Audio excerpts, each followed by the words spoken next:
तो आज की बात खबर मित्र के साथ इस कार्यक्रम में हमारे साथ है अमित और मैं हूँ आपकी दोस्त रेखा और स्वागत है आप सबों का। नमस्कार रेखा और तमाम दर्शकों को हम उनका आभार जताते हैं।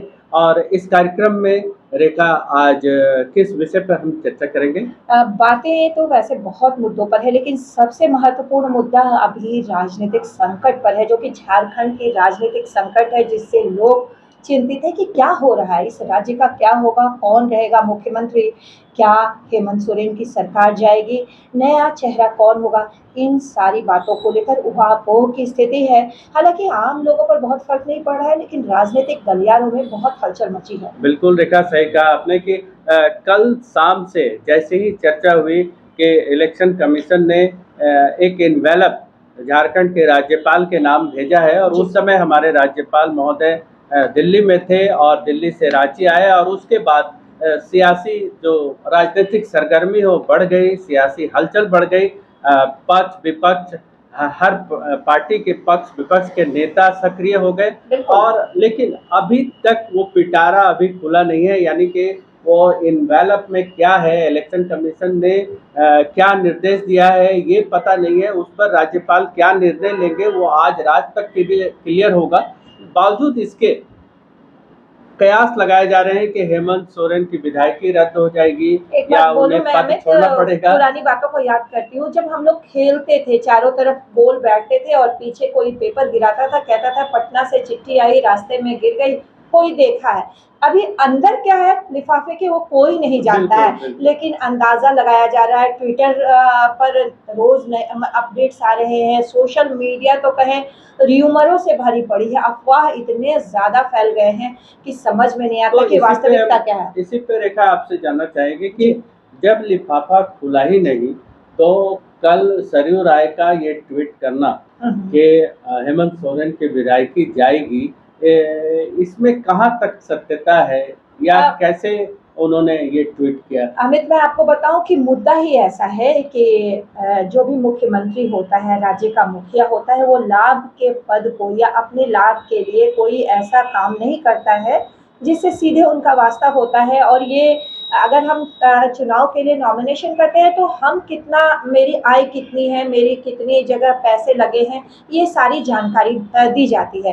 लेकिन मुख्यमंत्री रहते हुए, और थोड़ा मैं पूजा सिंघल वाले प्रकरण पर भी जाना चाहती हूँ कि पूजा सिंघल जब खनन सचिव थी तब एक चिट्ठी उनके पास गई थी जो मुख्यमंत्री के नाम ये खनन लीज जाना था। उस पे उन्होंने ये कहा था मुख्यमंत्री हेमंत सोरेन के लिए ये आवंटित किया जा रहा है। यानी ये मामला उस वक्त से है और ये जो कानूनी कहें तो हमारी संवैधानिक व्यवस्था ऐसी है जिसमें कि मुख्यमंत्री रहते हुए आप किसी तरह का इस तरह का कोई कार्य नहीं कर सकते हैं, लाभ का पद नहीं ले सकते या किसी ठेके से चाहे कोई इस तरीके से आप आर्थिक फायदा नहीं उठा सकते हैं। तो इस मामले को लेकर के रघुवर दास राज्यपाल से मिले और उनके पास लिखित रघुवर दास के साथ दीपक प्रकाश थे, उन लोगों ने ये मसले को उठाया। लेकिन शिकायत की निर्वाचन आयोग में भी उसके बाद निर्वाचन आयोग को प्रूफ दिया गया और निर्वाचन आयोग ने कई बार मुख्यमंत्री हेमंत सोरेन को नोटिस भेजा और मुख्यमंत्री ने भी इसका जवाब दिया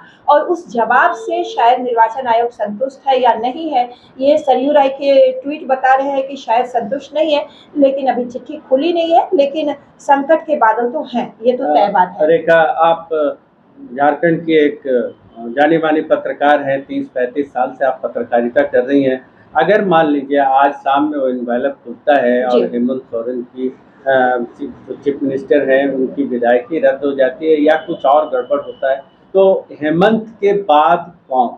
ये तय बात है। अब राजनीति में वो शुचिवादिता नहीं रही है, अब राजनीति बस राज करने की नीति रह गई है। तो राजनीति ऐसी स्थिति में पहुंची है जहां ये निश्चित है कि हेमंत सोरेन किसी दूसरे पर उतना विश्वास नहीं कर सकते, चाहे राजनीतिक घराने से हों। अगर उनकी भाभी को देखा जाए तो वो दुर्गा सोरेन की पत्नी है, सीता सोरेन।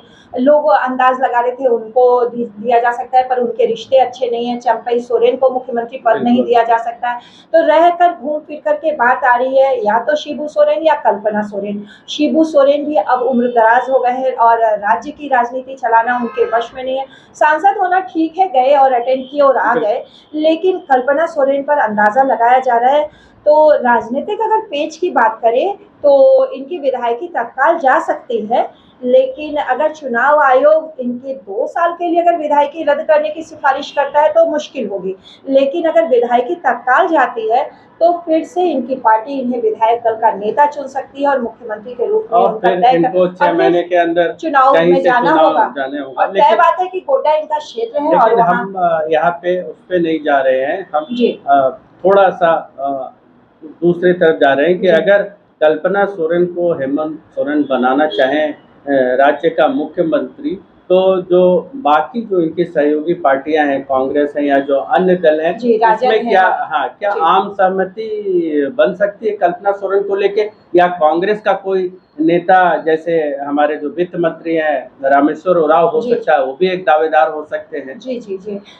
अगर अभी फ़िलहाल के राजनीतिक परिदृश्य की बात करें तो कांग्रेस की ओर से जो बयान आ रहे हैं, उसमें ऐसी कहीं भी आशंका नहीं जताई जा रही है कि उनके कोई व्यक्ति मुख्यमंत्री हो सकते हैं, क्योंकि उनको तो अभी फ़िलहाल पूरा भरोसा है कि हेमंत सोरेन मुख्यमंत्री है और उनके नेतृत्व में सरकार चल रही है। लेकिन ऐसी परिस्थिति आती है, तो कांग्रेस फ़िलहाल बहुत अच्छे पोज़ीशन पे नहीं है, क्योंकि उनके 3 विधायक अभी नोट वाले मामले में अभी उन्हें जमानत मिली है, तो बहुत स्ट्रॉन्ग पोजीशन पे नहीं है कांग्रेस, इसलिए आप ये कह सकते हैं कि कांग्रेस और इतनी जल्दबाजी भी नहीं करेगा मुख्यमंत्री के पद की दावेदारी के लिए।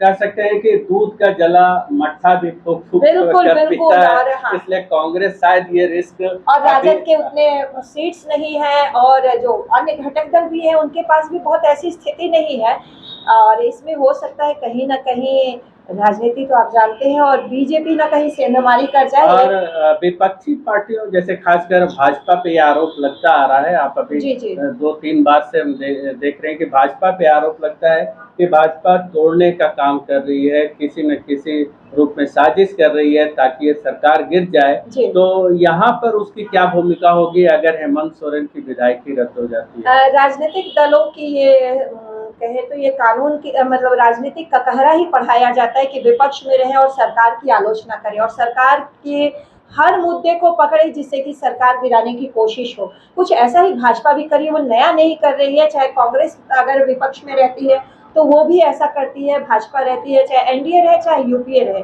ऐसा होता है। लेकिन भाजपा ने इस मुद्दे को उछाला है और इस मुद्दे पर उनकी पकड़ बहुत ज़्यादा है। हालांकि विधायकों की संख्या में थोड़ी मुश्किल है, लेकिन एक बात ये भी कहा जा रहा है कि जो विक्षुब्ध विधायक है कांग्रेस के, उन पर भाजपा की नज़र है।